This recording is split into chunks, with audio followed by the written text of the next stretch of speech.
Welcome, everybody. This is Sandesh again from the Kundalini Awakening podcast from Karma to Dharma. This is our third episode. And today I have a very special guest. It was 2014. I went to the Kundalini Yoga Festival, and that was the first time I heard her voice. And it touched me. Incredible. Never did I think that she would appear in a podcast with me almost 10 years later.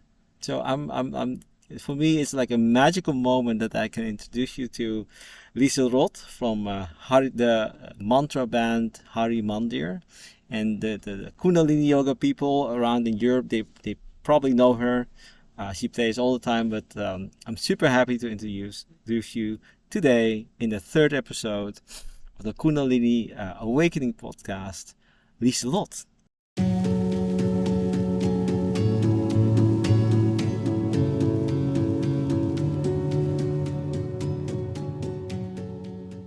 Hello, Lieselot. Hello. Good morning. Thank you so much for making the time for us. It's a great pleasure to have you here. How are you? I'm good, and thank you for your beautiful introduction. That was very sweet of you. Yeah, at that moment you didn't know I existed, but I was I was in a challenging time in my life, and hearing your voice, I was very touched. And it wasn't only you, there were other singers, but I definitely remember you and your husband playing on the festival. They were all in white, and I was like, wow, this is healing. This is healing. So, yeah, with love, I did the introduction. I felt it. Hey, can you tell the crowd, the people, shortly, who are you? Introduce yourself to the listeners. Of course, I can. I'm from Bruges. I feel also very connected to the place I was born. I feel I was destined to be here. Living alive on a very beautiful farm, taking care of a lot of people, working in nature a lot with children. I have been finding my way through life, telling stories, singing, sharing my love for life, for nature, for animals, raising my own 4 children. I'm just based here, but also a troubadour soul. I don't know how you say that word in English actually, but I think it exists. No? Troubadour? Yeah, I think so, but it's another word I use commonly in my vocabulary. Maybe you want to describe that. What does a troubadour do? It's moving around, listening, and then taking in what is told and what is heard, and then sharing that again through story or through singing or through music or through songs.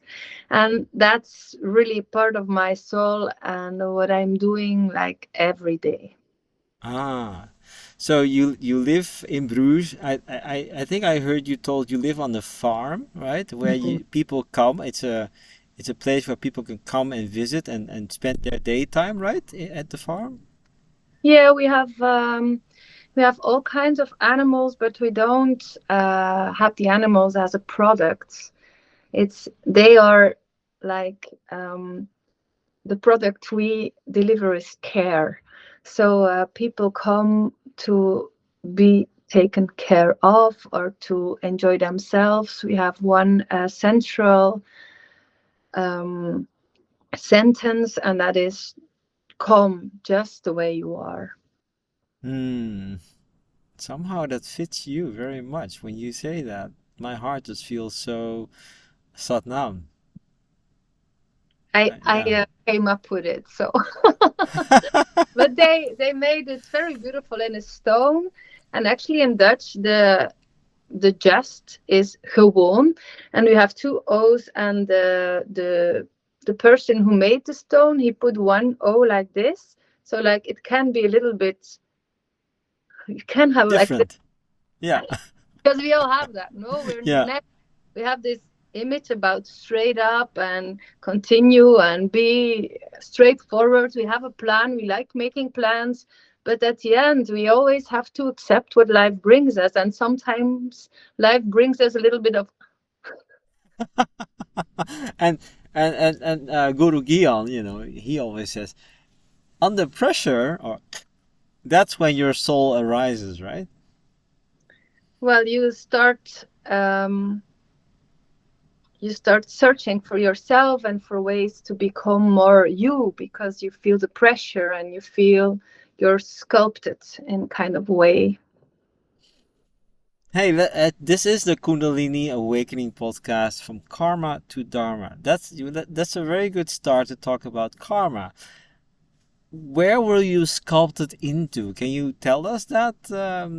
It described your own journey. Like, how did you discover the challenges you had to face in life? So where should I begin? And not Wherever you expose want. myself too much. Like, that's also part of it, no? Just to be aware of who you are, of what you want to share. And we learn when we're teachers, we come with our teacher's presence. And that sometimes is a facade, but it's so much more beautiful if you can like have a little insight on what's happening inside the life of somebody. So I do get the question, but I want to really like take one breath and feel what is there to share, because it's a lot. Let's maybe make it one little ball of that. I was born in a family with two sisters, one brother, and that there were quite some um, there were quite some things happening growing up, and big things, small things, like really a lot, really a lot. There was a lot, a lot, a lot, and it wasn't always safe for me. And I started singing quite early on. When I was a very small child, I had this limbs on my vocal cords, and I was like, and they thought like maybe we should give her an operation, but they didn't do it, and it turned out fine.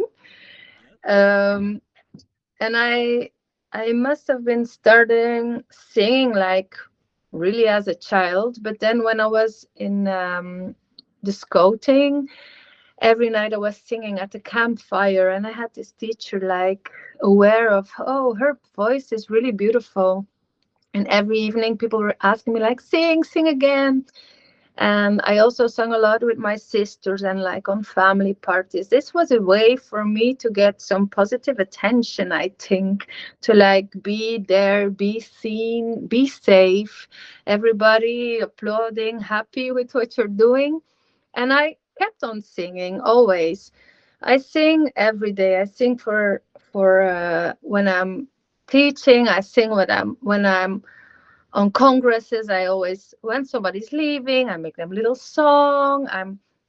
It's like it became a way of dealing with life quite early on. So, I always, when I teach people, I say, we got our challenges for a reason.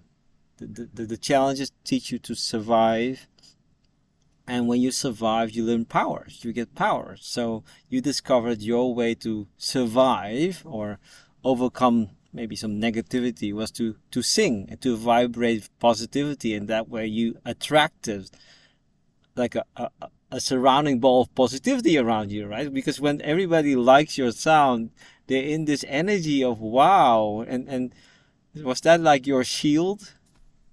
It was also a way to bring peace and to bring Mm. compassion and softness many times, and connection. It's like I don't know how many of these songs that I made that, for example, you make on que sera, sera, da, di, da, da, da, da, da, and you just make some other lyrics, but you let everybody join in this melody they all know. And it just creates, singing together creates a connection Yeah. that includes feeling, that includes emotions, that includes being seen, being heard. It's so necessary to be heard and to be. So yes, I think for me, it's it's also been a way to stay connected with the universe, because when you're singing and you're aligned and you're opening up, your breathing is very deep and slow, and you inhale profoundly, you keep your breath inside longer, so you're also practicing, even if you don't know, you're practicing breathing exercises. When you're singing, you're vibrating your own sound currents, and your body knows it, and it's relaxing and it's connecting. So that's Hmm. it's very beautiful. I'm very happy that I never stopped singing. Wow. Yeah, I can relate that to that very much. When I was young, I didn't feel heard also because I had a twin brother. And when you're born as a twin, you get half the attention available. Mom has attention, but she's gonna have to split it. And then also I had a and from a Asian background, I also realized like, hey, you shouldn't speak up as a young child. It's the grown-ups. They speak. You listen. But that, when you told me that you had issues with your lymph or what did your throat, right? I also had it when Vocal I cords. was the It was vocal cords. vocal cords, Oh yes. wow. I always had throat infections in the winter when there was a cold. Here it was hit because I didn't voice out, right? And the practice of healing by singing you discovered during scouting. You were what age around that time? I think I just didn't have to discover it. I started singing very young, Oh wow. and the it's just like during scouting that it was when we were on the camp, on the Mm-hmm. journey together, and we had the fire every Yeah. evening. I had this snowdrops and daffodils, da da dee da da. I had this song that I learned, and everybody loved it. And then um, one of the leaders could play it on the guitar, and then we would sing it together every evening before bedtime. That was like the good night song, and Oh. Can you everybody sing it loved for us? it so much. Can you sing it for us? It's a podcast anyways. Let's see if I still remember it and if I can still make it.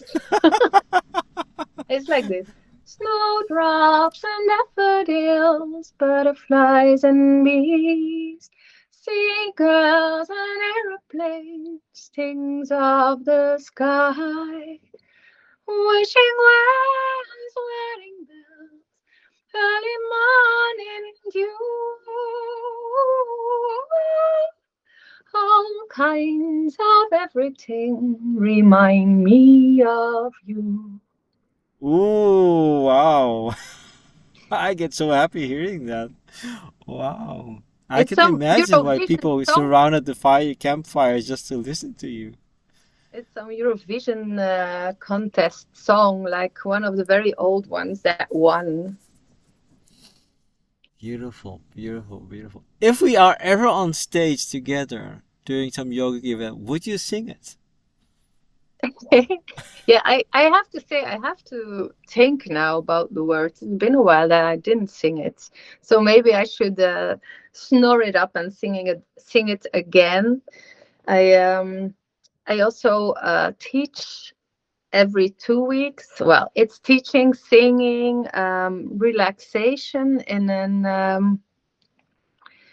a place where people with special needs live, and they would love it. I'm sure they would love it. So it's a good idea to pick it up again and practice it, because It's one of the good. I think I was about 12 then. Hmm. Yes. The divine vibration. You just touched the subject, right? That when we sing our sound, our own vibration, we can connect to ourselves. Could you help the audience to deepen into that subject a bit more? Why it's so important to vibrate your sound? Yes, of course. It's it's all about Satnam, isn't it? The true identity. And we, during life, identify with a lot of situations, a lot of things, issues that happen to us, the emotions moving through us, memories popping up. We have this very big brain helping us, helping us out, helping us to survive, helping us remember what can be painful, helping us, uh, yeah, to be aware of the world. And it can be very busy inside of a head. And it can be so busy that we literally lose connection with our bodies, and that we lose the connection with the what's happening in our body when we're confronted, when our system is reminding us or warning us for, like, this might be a dangerous situation for you, this has that red flag, that green flag, that yellow flag, like all things from your memories pop up. And actually, on that moment, there's things happening inside of your brain which you don't control at all, and you have to break it. You have to break through to stay connected to yourself and to make a more conscious decision on how you want to be, how you want to interact, and how you can feel embedded in trust and in divinity. And one of the best ways is to really connect to your breathing and connect to your sound, because this sound is everywhere. You have all your cavities, I think the right word is, in your face, and that's so close to your brain, also in your mouth and your throat, your breast. You're vibrating your whole system, and you're giving your mind a mantra to say, okay, now stay busy with that.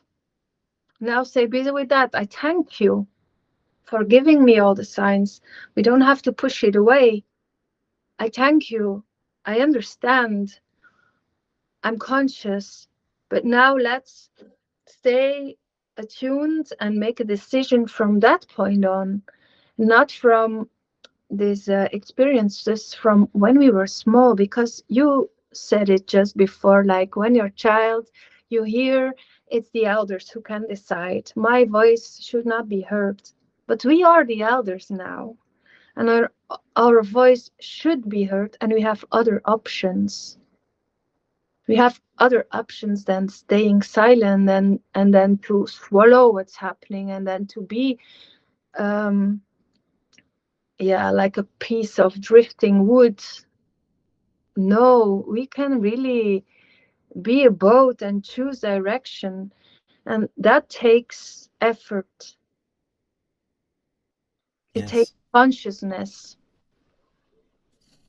Yeah, I guess breaking through the pre-programmed um, software that we have been installed by our parents, um, that's definitely a challenge. But you are a Kundalini yogi, probably very long time now, much longer than I have been, I think.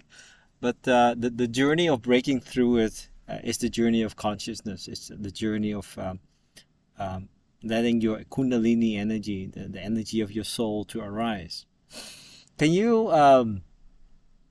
before we talk about what you're sharing and how you're sharing that, right? Because it's not only singing, you're doing a lot more, I think. But let's talk about that Kundalini, that consciousness that arises in you. Could you take us back to the moment that you discovered Kundalini yoga, or the Kundalini? Yes, of course. So um, when I was a teenager, I was a, a rebel, and I was fighting a lot against a lot of things. So I had this group of friends, and we were having manifestations. We were occupying a forest that would be cut. We really had a lot of things going on. Um, but also in that time already, I was playing a lot of music. We had the same group. We went like every month into one forest, and we did these rituals, and we played music all night long. Um, and I was playing the didgeridoo a lot. And I met some people who had this spiritual center in Bruges. There were like two centers. One was Babaji Bhujan Center, where I first came to meet with Arati for Babaji. I think I was about 14 then. It was Arati and Goma from England, and they were singing so beautiful. That was a couple, and they brought their children. It was really, really beautiful and very, very. I really loved that atmosphere. Um, and then I met these other people from Bruges who were like giving, opening your heart experiences, dark room experiences, reading healing, um, training, all kind of these things. And they took me on. And it really, really helped me so much because I did this training, reading healing, and it explained to me a lot of the things that I was feeling all the time, because I'm a very sensitive person, very high awareness, and also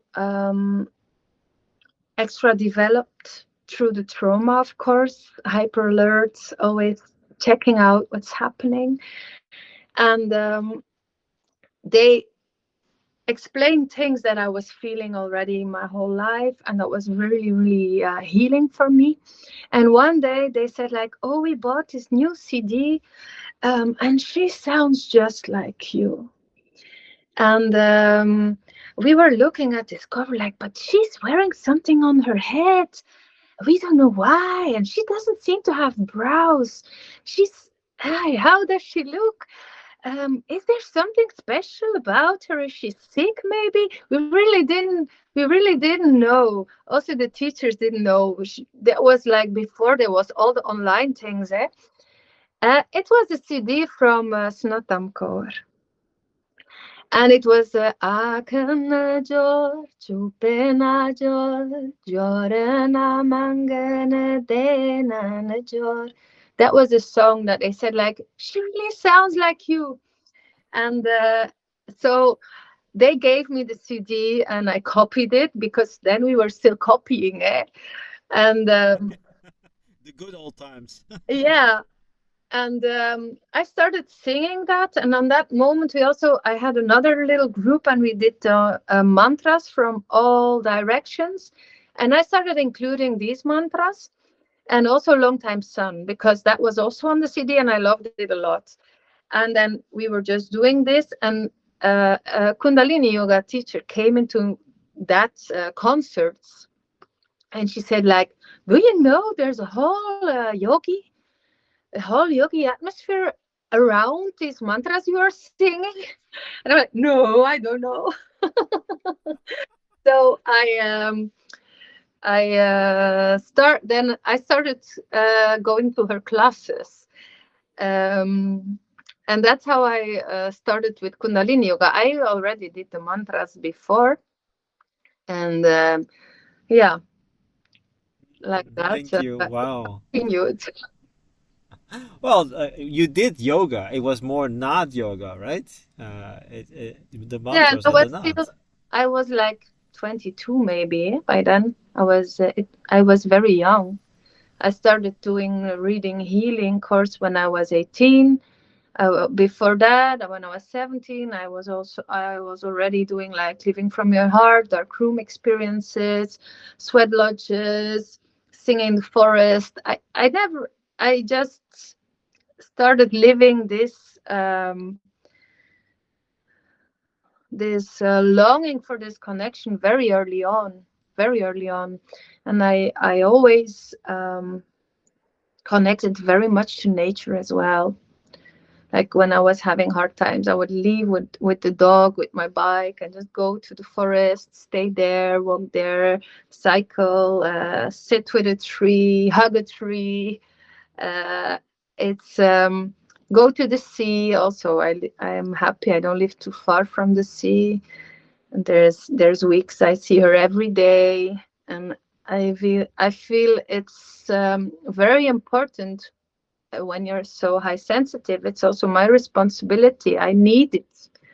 I need it. I need this connection with these peaceful creatures like trees. They're so peaceful, and I like being around them. Mm. It's a very interesting subject. I think I would like to stand and zoom into this a little bit more. The high sensitivity. I think a lot of people might not know that they're highly sensitive. Um, um, so if I understand your story well, because you as a child were very sensitive, you picked up other energies, other influences very easily. And and we humans, we don't always live by the laws of nature, so we get ourselves into more the more heavy energies, right? Whether it's alcohol or fighting or uh, aggressiveness or stress. And you felt this, and this made you feel inclined to find a way to heal yourself, or to live with it, or to normalize life. And that's why you were attracted to all these more natural forces like the sea and the forest and the animals. But I didn't choose it on such a conscious level Mm. when I was that young. But when I look back, I see I didn't change a lot. I always did it. And it's intuitively, and also um, a universe pushes you. You are like meant to be like you are, but also the surroundings to become and to make your choices and to become more aware of who you are. That's something you have the potency to, but it needs caliber. And that's true what you're saying. It's sometimes easier to have a drink and to calm the feelings, or to bypass, so you don't have to go there. It takes courage to feel what you're feeling. It really takes a lot of courage to feel old pain that can be stored in your body for many, many, many years. And then to one day you feel, okay, I've been triggered. I feel very helpless. I feel a lot of, what do I feel? I'm like lost, but I know something's moving inside of me. And on that moment, not to go shopping or playing. We need, on that moment, we want some endorphins to calm down and to like, okay, I'm loved, I'm fine, I'm happy. But actually, this inner feeling is like a little child, and it's crying, it's helping you, it's saying they're like, I'm still here. You told me you would come back for me, but you don't.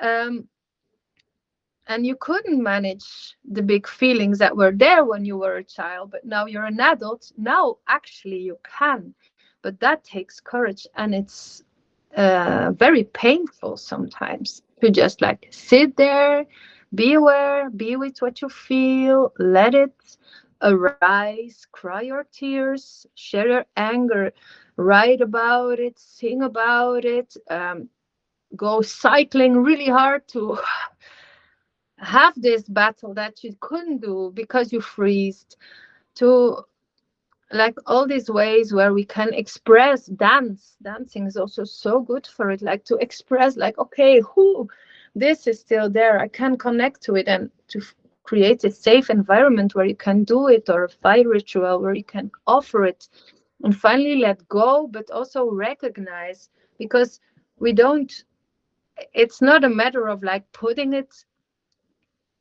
a side of us or out of our energy. It's a matter of like including it and um, regaining that part of us that we had to like embed, like safe, and some bombs around it. So you keep it safe because it's painful and your body wants to protect you from not experimenting it. But the moment something is there, little boom, like boom, boom, boom. And you just cannot ignore it anymore on a certain point. There's points in life where you just have to, because otherwise you keep on being in that exchange, and you keep on freezing, running, you keep on pleasing, um, Fighting. fighting. So it's just So you're waiting for saying, so you're saying, if we don't deal with this little child uh, emotions and feelings that were not processed, we will you. never be ourselves, our true selves. We get caught into patterns to hide away the part that also makes us full, right? It's not only positive. We both. Um, and does it have a purpose to work through these emotions? Does it give you something back? Yeah, it gives you back. That's the most precious gift you can give yourself. Wow, that touched me. That was a pure moment of satnam. I completely 1,000% agree with you. It's very valuable. Yes. Wow. So that's a bit of the karma, not being heard. A lot of emotions. You have to process it. So you came We out of have to it. hear ourselves. Yeah. I'm getting the goosebumps, so I always get it when I'm saying, when like the universe is like confirming. Uh huh. I have it too. Um, it's I lost what I was going to say.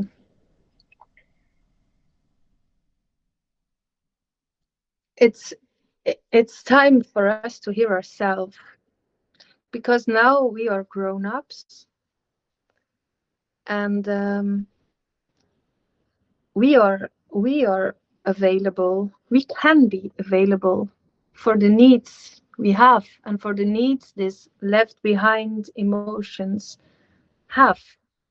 And one way of dealing with it for me is when I feel overwhelmed and when I feel, okay, my buttons have been pushed. And I can assure you, I have a lot of buttons, and sometimes they're really all pushed at one time, and you only feel it when you come home.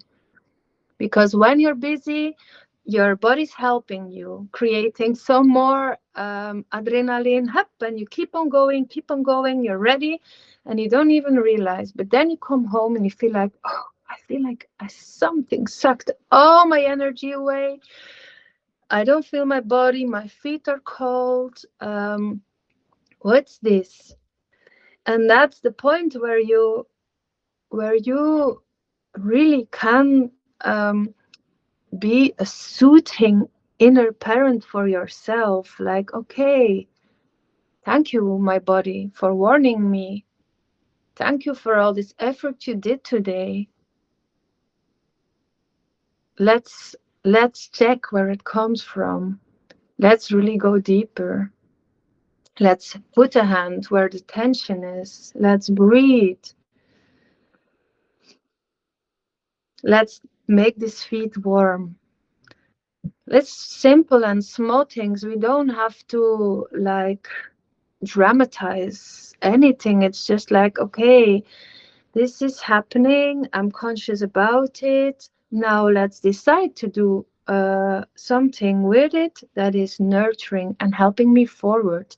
Because your body will remember that it's addressed on a loving way if you choose, because that can also be the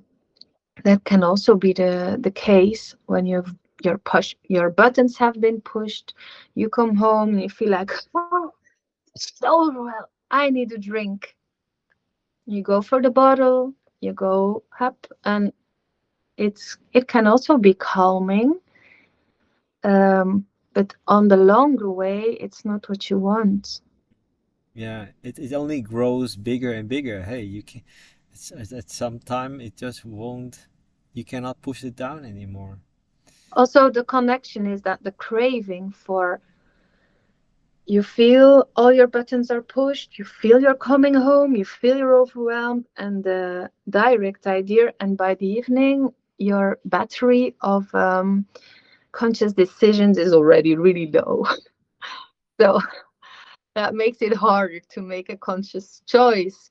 But if you can, like, okay, be soft for yourself, even if you have the glass of wine or whatever you choose to make you calm again, because there's a craving, there's a warning inside, and you want to stop that warning. That's very deep, and that's very it makes a lot of compulsory behavior arise. We have to be honest about that. Like it's not only the wine, right? And the nice bar of chocolate or the ice cream bucket. That's definitely there. Yeah, that's a really. I think we all know that life is full of temptations, and it helps us to push down the feelings we don't want to feel. And so this has given you experience. And what are you doing with that now in life? How are you sharing this experience in life? um, I um, I work on different ways. One of my passions is relaxation, in which we make this third phase of sleeping very long. A lot of stress can go from your body. It's a very, very good coping mechanism as well. So it's better than shopping, drinking, smoking, eating. It's much better. You lay down, you listen. That's one of the things. I give treatments in this ceremonial closing the bones, but in that I also include the loving witness of self-healing. So to be really attentive with somebody, and very loving and very neutral, because we are on a planet where it's destined that we kind of eat each other. We consume each other's energy. We are consumed. The mosquitoes like us. They need us. Everybody's consuming somebody else. We're consuming the plants, the animals. There's a lot of consumption going on. We eat each other here on this planet. One thing goes into another, goes into another, goes. It's like that. And there's a lot of experiences possible while you're on Earth. And it's a big loss of energy if you want to judge that all. So you bring people into neutral, loving, caring state. Yes, and gratitude. And gratitude. Oh, that's one of my lovely buttons. Gratitude. Yeah. Oh, and so do you do that in groups? Is that next to your work, or how do you combine like the activity that pays your bills with this wisdom of healing? How do you bring that together into life? I always do it. Yeah. I, uh, yeah, I'm teaching about nature in nature. So I sing with the children, and I treat them on a loving way. And there's always children coming for hugs, and they feel it in my energy that I'm there with an awareness and an open heart. It's very sometimes people also really, really feel it as a threat. Eh? It's not only. It's not only. Uh, so, and not everybody can relate to. No, they Yeah. can't. But children, most of the time, do. They feel very. Yeah. That's why also I do 3 days in a week, and that's enough because I feel they nurture, they come to tank. Sometimes I find somebody as well with who you feel like, oh, this aura feels so great. That's also when you're singing, eh? You can make the energy bigger. Also in a Kundalini yoga class, the teacher is holding the space and you can feel held on a very subconscious level. You feel like, this aura. I had this experience recently as well with the um, Gatka teacher, that I felt like, oh, you feel so safe. Like nobody can touch me when you're around, because you would be like, and it would be. So that's a gift we can give to each other, that you feel you're there, you lead, and you're okay. When they ask something, you listen, you're patient, you're calm, you listen, and you share your love. And when I'm teaching yoga, I do teach yoga every week here. And then I go on different places to also teach yoga. I go to festivals to teach. I have my relaxation podcasts also that I make. Um, I go for singing. So there's many ways, and I have the people coming over for treatments. So that's enough ways of sharing. And I go for the storytelling. When storytelling also, it helps because you can take a little distance from your own feelings, but still process feelings or get inspirations about how the heroes deal with situations. Wow, that is so much. How do you take care of yourself amidst all this sharing? Because I think on the path of Dharma, and this is clearly Dharma, which you just explained, there's a lot of people, attracted to what you have to share. How do you care for yourself and being extra sensitive? So one is that I try to stay aligned How do you do whilst that? when I'm singing. That's very easy. Okay. Then I don't need to focus on it. When I'm in a meeting, for example, which I don't really like to do, then I recite Japji in my head, and I use the sound current to stay aligned. Um, Also, that's a big part. When I'm cycling or when I'm moving to somewhere, I'm always listening to mantras. Always. Like sometimes I'm in the mood for some soft pop or just like singing with Adele, or that's also nice, or singing some other songs. It's not that I only listen to mantras. I have a very broad interest, but I'm singing on the way. I'm vibrating. I do prioritize. Sometimes my house can be very, very like I have a lot of laundry, but I say, okay, now I don't do that. I go for my bed, or I go for a book. Yeah, how do I do it more? I'm aware and conscious. I surprise myself. I have the blessing to be outside a lot, so there's a lot of you can let the environment work for you. And I don't always prepare. I don't always prepare a lot. Like for today as well, I don't prepare a lot. I just um, trust that I will see and feel what is needed. So also when I'm with groups, I know I can do a lot of things, but I don't have to put all my energy like in thinking that's how it have to be, and then trying to keep it like that while you're busy. I think a lot of teachers and people working, like they want to have like this very strict, I'm going to do 10 minutes of that, 20 minutes of that. I don't work like that.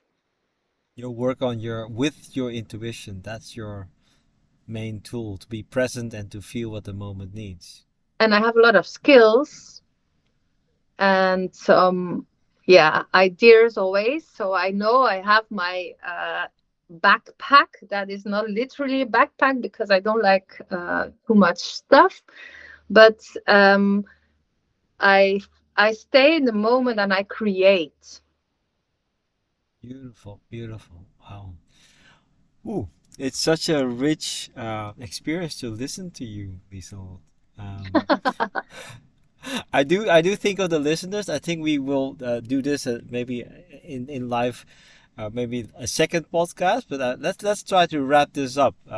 People have valuable time. So to the people who are not being heard, to the people who are battling with feeling their feelings, what would you tell to them? To what would be the next step, the first step? It's your soul who can hear you. It's your own soul. So you can tell your inner feelings, your feeling of not being heard. I have come for you. I hear you. I'm here for you. I am the one listening to you now. You're not that suppressed child anymore. You're not suppressed anymore. I am here. And this is really literally this image of, I have one here. Wait,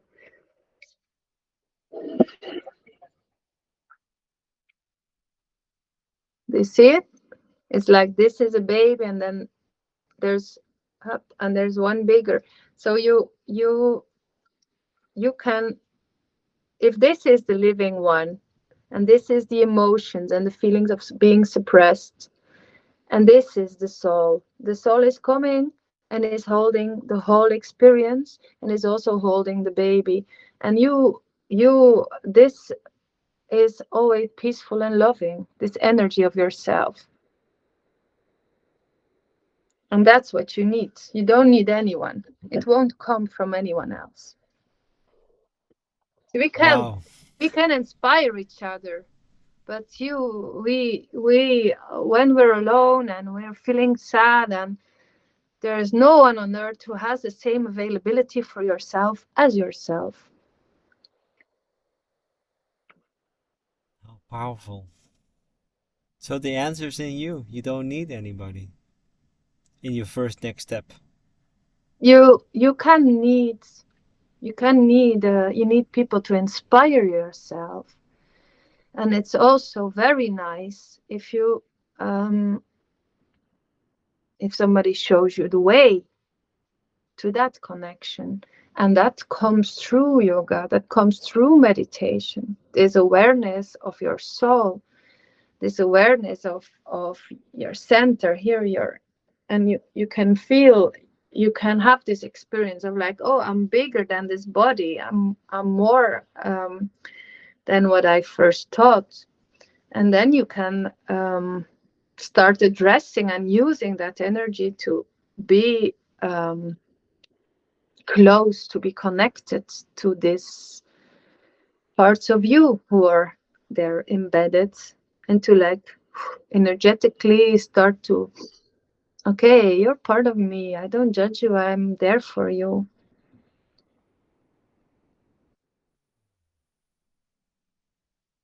I am there for you.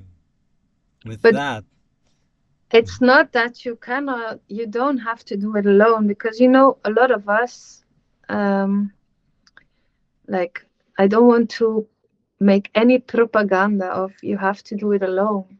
No, it is your own soul that is helping you, but we are with so many people on this planet, It cannot be the idea that we have to do it alone. It's just we're so many souls, we have so many similar experiences, and we can inspire each other and show the way to having this experience. And when somebody is holding space for you, it's easier to have this experience within. And then when you're alone, you remember that, and you can experience that again. And that's what I mean. I understand. So, from the yogic path, it's good to have a sangat, to be inspired with like-minded people or people who are on the same path, maybe a bit further than you. They can show you what they've done or what worked for them, what not, inspire you. Like this podcast, I trust that the podcast will inspire many people. But we're gonna have to make the step ourselves. We're gonna have to decide, I want to be conscious about the steps I make. I want to be conscious about my feelings and the unveiling of my true self. And that's a destination. And it's beautiful to have people around you that can inspire you. And also it's not there, it's there for a reason. Your like these inner children, these energies that we developed while growing up, they are useful. We shouldn't judge them or like feel bad about them. They helped us, and now we can treat them grateful and graceful and loving, and now they can become part of our healthy parts. So that's, for me, that's also the thing here. Unhealthy um, patterns can be open to, like with care and softness, and be included in your healthy patterns. So they become healthy. They become um, things you don't have to hold really strong, but you just allow them to be part of you and to serve you. Thank you so much. That was beautiful.